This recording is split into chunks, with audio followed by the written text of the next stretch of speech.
There are moments in the story of nations when a flag becomes more than cloth, more than color, more than an emblem fluttering in the wind. It becomes the heartbeat of a people, the language of their pain and pride, the reflection of their unbroken soul. Biafra's flag is one such symbol, not merely of a struggle that once was, but of an identity that refuses to die. To understand it, one must go deeper than politics, deeper than rebellion, deeper than the memories of war. One must walk through the corridors of ancient Igbo royalty, through the kingdoms that rose long before the world ever knew of Africa's partitions, through the sacred signs that our ancestors wove into their thrones, their crowns, and their... For Biafra's flag was not born from modern imagination, it was resurrected from the sacred dust of an ancient legacy. The red, black, and green crowned with a golden rising sun is not a random blend of colors. It is a sacred language spoken by generations that refuse to be silenced. Red speaks of sacrifice, the eternal price paid for freedom, not merely in battlefields of bullets, but in the quiet courage of a people who carried truth through centuries of chains. It is the blood of ancestors who never bowed, who guarded their customs even when invaders branded them with shame. It is the red of the palm wine spilled in covenant, of the crimson dye that adorned the cloths of ancient Igbo chiefs. A reminder that royalty is not given by decree but earned through endurance. Black stands as the shadow of our shared origin, the eternal skin of humanity's first children. It is not a color of mourning, it is the mark of eternity. It tells of the night sky that watched over our ancestors as they carved civilization from the soil, the darkness that hides wisdom, and the strength that dwells in the unseen. The black of Biafra's flag calls to every son and daughter of Africa to remember who they are, that before the world's empires rose, Africa was not a void but a void. It reminds the Igbo that the blackness they bear is the pigment of divine resilience, the hue of history's first architects, the chosen guardians of Earth's first language of symbols, Nsibidi. Then there is green, whispering softly of renewal. The green of Biafra's flag is not just for the lush forests and fertile lands of the East.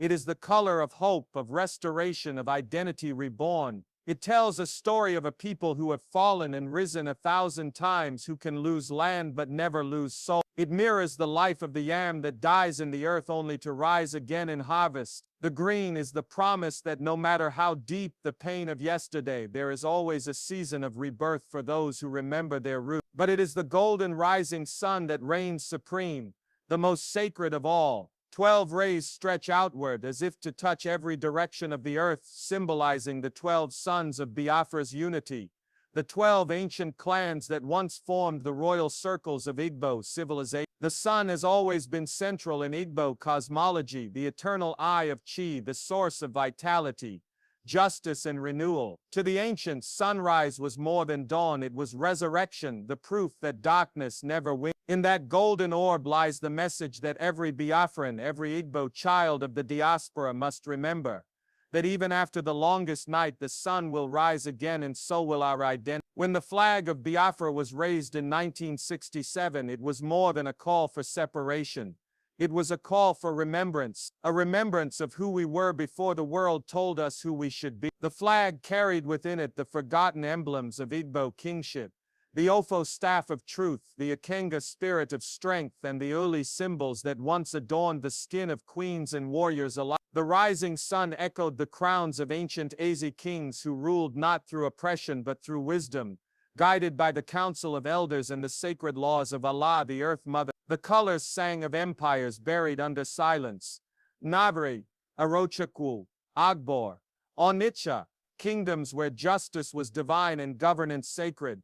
In the heart of every Igbo, the flag awakens a truth buried deep, that royalty is not a crown upon the head but a light within the soul. The ancient kings of Navri did not rule by sword or wealth, they ruled by purity of heart and mastery of spirit. They were the keepers of balance, the interpreters of divine law, and the protectors of truth. The rising sun upon Biafra's flag is the same light that once shone in the temples of Navri, reflected in the golden masks that adorned our shrines, glowing from the bronze works of Igbo-Ukwu, the earliest evidence of complex civilization south of the Sahara. Those bronze artifacts, older than many European empires, speak in silence of who the Igbo were, artists of spirit, scientists of the unseen, priests of metal and fire. They forged beauty not for display but for worship, for connection, for identity. And it is that same fire that burns in the colors of the Biafran flag. It is the fire of resistance, of dignity, of a people who refuse to be erased. Every thread of that flag carries the memory of market women who defied soldiers, of children who sang through hunger, of men who laid down their lives not just for land but for legacy. To look upon the Biafran flag today is to see the mirror of Africa's forgotten grandeur, a civilization that birthed philosophers before universities, scientists before laboratories, and leaders before crowns. It is to see the same royalty that once sat beneath the sacred trees of Igbo land, judging with fairness, healing with wisdom, ruling with humility. It is to remember that our ancestors were not tribesmen lost in jungles, but guardians of knowledge so deep that the world has yet to understand it. The symbols we once carved on walls and bodies of Dadi, Wuli, Ofo, Ikenga were not mere decorations. They were the written laws of a civilization that spoke to gods through art and to man through morality. Biafra's flag is a resurrection of that truth. It calls every African, every descendant of the Igbo, to rise again into consciousness, to see beyond colonial maps and remember the kingdoms of the spirit. It tells us that royalty is not dead.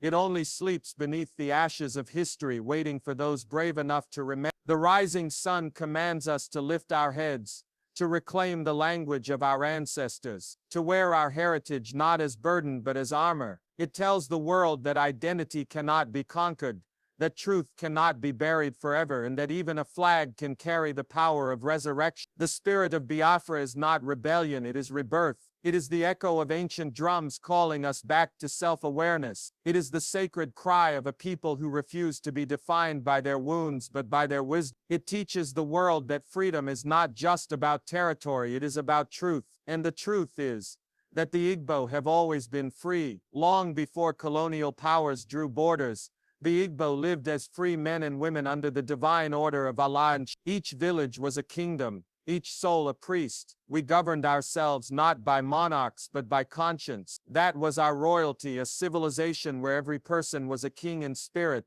a queen in strength. When you look at the Biafran flag today, see not a lost cause but a living prophecy. See the sun rising again over a people rediscovering themselves. See the symbols of ancient royalty, the golden rays of justice, the black of eternal roots, the red of sacred sacrifice, and the green of everlasting renewal. See the story of a people who carried fire through darkness and emerged still glowing. Biafra's flag is not the emblem of defeat, it is the testimony of immortality. The world may have tried to silence it, to erase it, to call it a relic of the past. But how do you bury us? How do you silence a people whose heritage is written in the stars, whose truth is older than the rivers that bear their names? The Igbo cannot be erased, for they are the keepers of memory. The Biafran flag will continue to rise wherever there is one who remembers. It will fly not only in the winds of the east, but in the hearts of all who still believe that freedom begins within. And so, to the youth who wonders if their identity matters, to the elder who fears their sacrifices were in vain,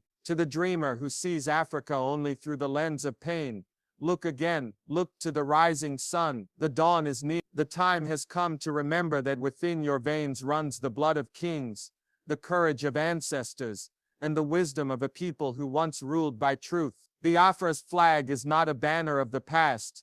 It is the torch of the future. Its light calls every African to rise, to heal, to reclaim. For the symbols of ancient Igbo royalty still live, not in museums, not in monuments, but in you. And when that light shines again, when the spirit of unity and truth awakens in every heart that remembers, the world will finally understand what the ancestors meant when they said, "A sun that sets shall rise again." Biafra's flag is not just a political emblem, it is a living bridge between ancestral royalty and modern identity, a sacred fabric woven from the threads of memory and destiny. To the unseeing eye, it may appear as mere color and cloth, but to the heart that remembers, it is the breath of a civilization that refuses to fade. Every shade upon that banner carries a whisper from the ancestors, calling their descendants back to consciousness. It is not a relic of rebellion, nor a token of division. It is a message from time itself, reminding a scattered people that they were once kings and queens long before the world knew crowns. The flag of Biafra is a mirror reflecting both where we have come from and where we must go, a living symbol that binds the lost fragments of identity into a single rhythm of remembrance. When the flag was first raised, it was not merely a declaration of independence, it was a resurrection of soul. It carried within it the old language of power, the same that adorned the walls of Nuri and the hearts of the Igbo priests, who governed by spirit rather than by sword. In its red, black, and green, the descendants of those royal lineages could once again see themselves not as victims of a divided land, but as heirs to an eternal kingdom that never truly vanished. The flag's colors are not chosen for aesthetics. They are chosen for ancestry. Red speaks of sacrifice and the courage of those who dared to dream, even in the face of death. Black tells of identity, the soil of humanity, the eternal pigment that unites the firstborns of the earth. Green whispers of the renewal that follows destruction, of life returning after war and despair. And then, rising above them all, the golden sun spreads its 12 rays across the horizon, touching every direction, a symbol of completeness and divine order. That sun is the same that watched over the kingdoms of Nuri and Arochukwu, that witnessed the creation of Nsibidi, that warmed the forges of Igbo-Ukwu artisans who molded bronze before many knew metal. To know the Biafran flag is to hear the echoes of drums that beat in ancient courts, to feel the rhythm of royal ceremonies where kings were not tyrants but servants of truth. In its colors and symbols lie the codes of continuity,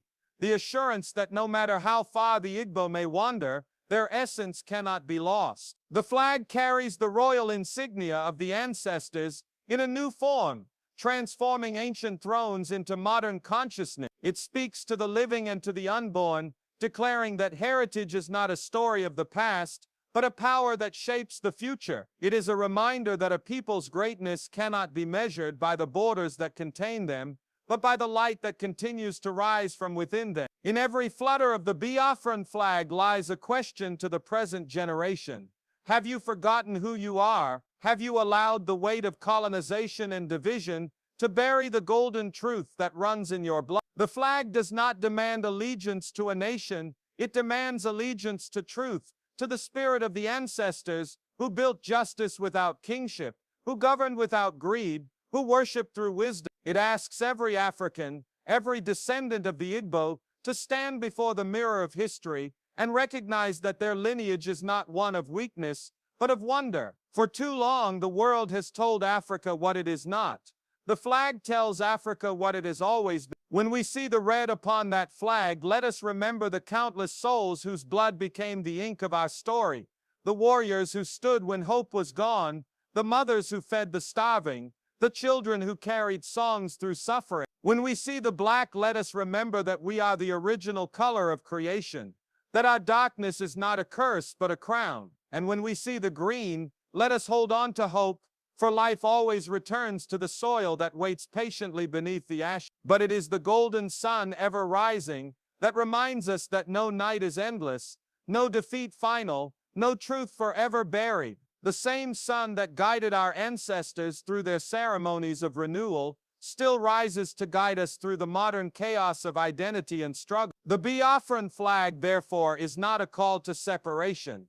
It is a call to self-discovery. It is the voice of the ancestors saying, remember who you are. It is the invisible hand of history pulling back the curtain of confusion and showing a people their reflection in the mirror of time. It teaches that a man who forgets his roots cannot stand tall, and a people who lose their symbols lose their soul. The flag bridges the gap between the forgotten palaces of Nuri and the modern cities of the diaspora, between the earth that bore us and the world that tries to reshape us. It connects the drums of the past with the heartbeat of the present, turning memory into movement and identity into destiny. When the sun rises over the Biafran flag, it does not rise for one tribe alone. It rises for every African seeking to reclaim dignity. It shines on all who remember that our ancestors once ruled empires of spirit, art, and intellect, long before colonizers spoke the word civilization. It lights the path back to wisdom, calling us to rebuild what was broken, not with weapons but with knowledge, with truth, with unity. The flag tells us that the past was not perfect, but it was powerful, and from that power we must draw strength. Each wave of the flag is a heartbeat from the ancestors. Each color is a verse in the song of survival. It calls us not to mourn the losses of history, but to rise from them. It tells us that our freedom was never a gift. It was our birthright. It reminds us that the same fire that burned in the eyes of the Nari kings still glows in every Igbo child who dares to dream. It whispers that we are the continuation of a royal story, a dynasty of spirit, unbroken by time. The flag of Biafra is the bridge between what was and what shall be. It carries the memory of ancient courts and the prophecy of future greatness. It teaches that no matter how far we are scattered, no matter how deep the wounds of history, we can still rise again as one people, royal, resilient, and reborn. For heritage is not a thing to be found, it is a thing to be remembered, and in remembering, the flag stands not only as a symbol of identity but as a torch for generations, lighting the path from forgotten thrones to the dawn of new awareness. So let the flag wave not as a symbol of division, but as a symbol of resurrection. Let it speak to the hearts of all who have forgotten the language of their ancestors. Let it remind us that before the world named us tribes, we were kingdoms. Before they drew borders, we drew symbols. Before they enslaved bodies, our spirits were already. The flag of Biafra is the eternal bridge between the past that made us and the future that awaits us. A bridge built not of stone or steel but of memory, blood and light. And as long as the sun continues to rise upon that flag, the soul of the Igbo people and indeed of all Africa will never be lost again. Royalty is not something that can be worn, built, or bought. It is a state of being, a sacred energy that flows through those who understand the weight of truth, the power of integrity, and the balance of life itself. In the ancient days of the Igbo people, royalty was not about glittering crowns, grand palaces, or armies of servants kneeling before a ruler. It was about wisdom that governed without tyranny, about justice that stood above wealth, and about leadership that rose not from ambition, but from purpose. The kings of Naira, Arochukwu, and the elder dynasties of the East ruled through the strength of spirit, not through force. They did not sit upon thrones to dominate men. They sat in the center of the community as keepers of order, balance, and divine truth. Their authority came not from bloodlines, but from purity of heart and the recognition that to rule others, one must first master the self. That is what the Biafran flag revives within us. The truth that royalty is not confined to a few chosen bloodlines, but is the birthright of all who carry the eternal spark of the ancestors. Every Igbo man, every Igbo woman carries the seed of kingship within. Our ancestors built societies where leadership was earned through character, where respect was not commanded but deserved, where justice was not purchased but lived. The Alfo staff held by elders as a symbol of truth and moral authority was the crown of the spirit. The Ikenga carved with horns of power and the human face of determination was the personal emblem of victory through self-mastery. These were not mere ornaments, they were the insignia of spiritual royalty. To be royal in the ancient Igbo sense was to be in harmony with life's sacred balance, to speak when necessary, to act when just, to live as an example rather than a ruler. The true king was not feared, he was not distant, he was a mirror through which the people saw their higher selves. Royalty, therefore, was a spiritual covenant between the leader and the led, a divine trust between the soul and the community. In every marketplace, under every sacred tree, the people knew that justice was not the privilege of kings, but the right of all. And in that balance, the Igbo world thrived, guided by wisdom rather than When the Biafran flag rose, it was not simply a symbol of independence, it was a declaration of spiritual remembrance. Its colors were not random, they spoke of this very truth. The red that burns upon it is not just the blood of war, but the symbol of sacrifice, the eternal reminder that freedom demands courage, that leadership requires the shedding of selfishness, that truth costs more than comfort. The black, deep, and infinite reminds us that our essence is eternal and unchanging, that before the rise of empires and the fall of nations, we were. The green whispers that life renews itself through understanding, that nature and spirit must walk as one. And above them all the golden sun rises, shining not upon kings alone, but upon every man and woman who dares to awaken to their own divinity. The Biafran flag in its simplicity calls out to the royal within each of us. It declares that freedom is not a gift granted by governments, nor a prize won by rebellion, but a realization that blossoms from consciousness. When a man knows who he is, no chain can hold him. When a people remember their worth, no empire can rule them. The flag reminds us that liberation begins in the mind and spirit long before it manifests in the world. It is not a banner of politics, it is a map of awakening. It tells the children of the diaspora and the sons and daughters of the soil that their ancestors were never subjects, they were sovereigns of the soul. The ancient Igbo knew this truth intimately. They lived in decentralized communities where power was shared, where women held councils, where elders guided by truth, and where the gods of the land were respected as partners, not possessions. Every home was a small kingdom, every individual a custodian of divine order. This was not chaos,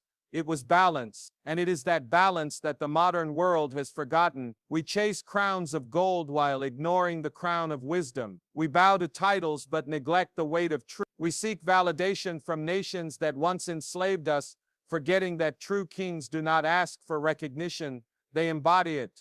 To understand that royalty as a spirit is to reclaim the power that was stolen through colonization and deception. The colonizers' greatest victory was not the sword, but the lie that Africans were subjects and not rulers, that they were tribesmen and not civilizations, that they were to be taught rather than remembered. But the flag of Biafra rising with its radiant sun breaks that illusion. It declares even now that the Igbo were never conquered in spirit. The thrones of their ancestors still stand in the unseen world, and the royal blood still flows in every descendant who chooses truth over ignorance, courage over fear, unity over division. Royalty, as our ancestors knew it, was about service. The Ezi did not feast while his people starved. He fasted for their healing. The elders did not exploit their wisdom. They offered it freely. The spiritual leaders did not trade divinity for wealth.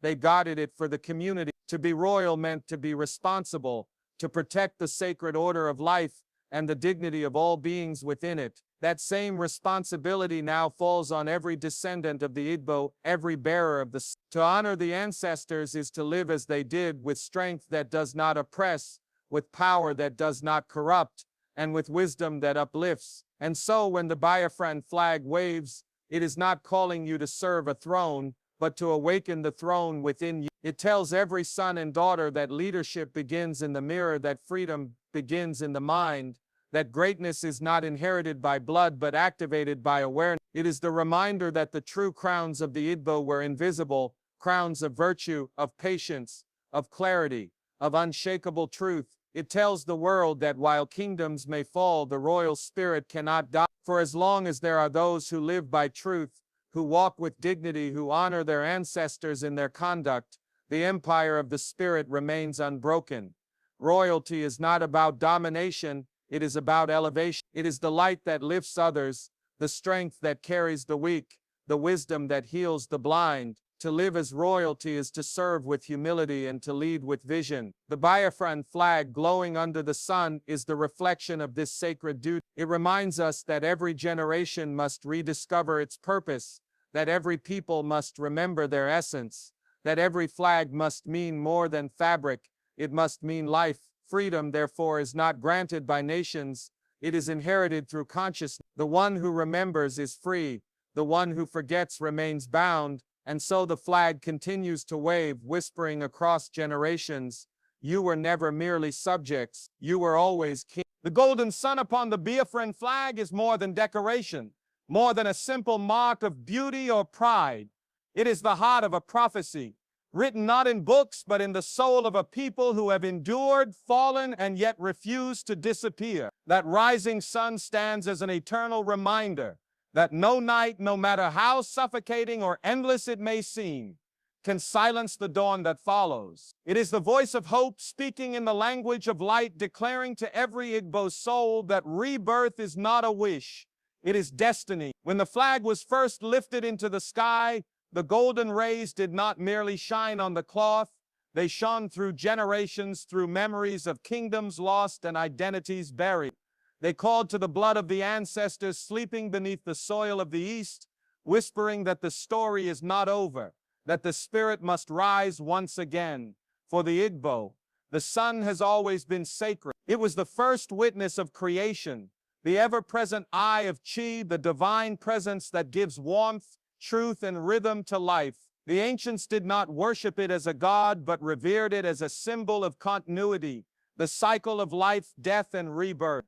Every dawn was a promise, a renewal of the covenant between the people and their creator, between the earth and the spirit. The rising sun was not simply another day, it was a resurrection. It was proof that darkness never wins, that the spirit of light cannot be conquered by the shadow. The golden orb on the Biafran flag carries that same sacred meaning. It tells the Igbo people that even when history turns its face away, even when the world calls them forgotten, they will rise again because the law of the sun is unbreakable. It must return. In the long night of colonization and war, that sun became the only constant hope. It shone over fields where blood fell, over villages silenced by hunger, over hearts too tired to cry. It was a gentle whisper that said, "You are not finished." To the mothers who buried their children, to the men who lost everything, to the youth who grew up without a homeland, the rising sun became the unspoken vow of resurrection. It told them that nations can crumble, empires can vanish, but a people who carry truth in their spirit cannot die. The sun promised them that the light of identity will always return to those who refuse to forget.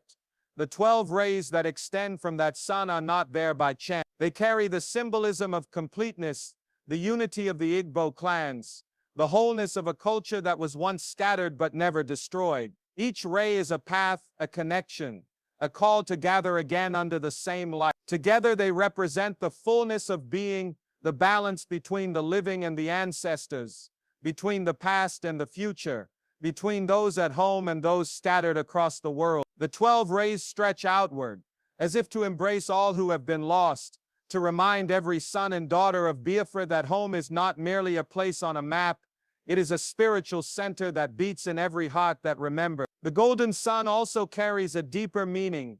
It symbolizes enlightenment. In the age of confusion, ignorance, and distortion of African history, the light of the sun calls for awakening. It tells every African child that knowledge is power, that understanding one's roots is freedom, and that truth is the weapon no oppressor can destroy. Just as the dawn exposes the world hidden by night, the sun on the flag exposes the hidden glory of a people once told they had none. It shines upon the bronze works of Igbo-Ukwu, upon the artistry of Nsibidi, upon the intelligence of a people who governed themselves through wisdom long before Europe dreamed of democracy. It reveals that what the world called primitive was in fact profound, that what was dismissed as tribal was sacred civilization.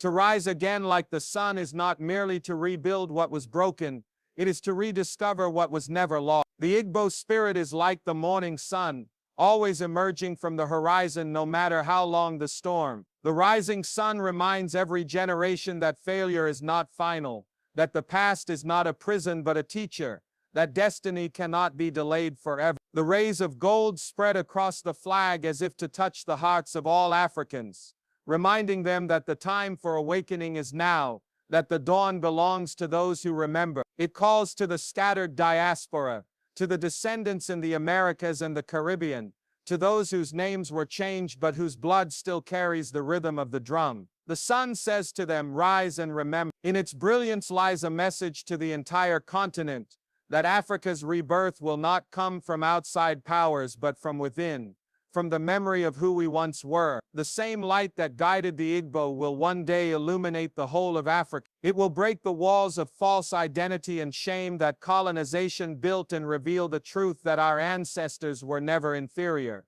They were the custodians of wisdom, the architects of harmony, the keepers of spiritual science. The sun upon the Biafran flag carries this prophecy, that Africa's true sunrise will begin when her children unite under knowledge, not division, under pride, not fear. Each morning when the sun rises over the hills of Enugu or the rivers of Anambra, it reenacts that same promise. It shines upon the graves of those who fell, upon the hands of those still building, upon the faces of children yet to understand the story written in their heritage. The light touches them all and says, "You are the continuation." The dawn you see today is the same your ancestors saw thousands of years ago. The chain is not broken. The covenant is not lost. The light still calls you home. The rising sun is also a teacher of patience. It does not rush the night away. It moves gently, faithfully, unbothered by how dark the world seems. It teaches that rebirth is not an event but a process, that healing is slow but certain, that every season has its time. It tells a people wounded by history that renewal is not instant but inevitable. Just as dawn does not need permission to return, the identity of the Igbo does not need validation to rise again. It will shine when the time is right, and when it does, the light will reach farther than before. So the golden sun is not merely art. It is a living prophecy, a sacred reminder of the law of return. It tells us that everything that falls must rise again, everything lost must be found, everything hidden must come to light. It teaches that unity is not optional. It is the natural order of those who share the same sun. When the Igbo spirit rises again, when the golden light of identity shines across the land, the world will witness not the return of a nation, but the awakening of an ancient soul. For no matter how long the night of silence or oppression lasts, the sun must rise, and with it will rise the dignity, wisdom, and power of the Igbo people. And in that moment of dawn when light spills across the earth, all of Africa will see itself anew, radiant, whole, and reborn.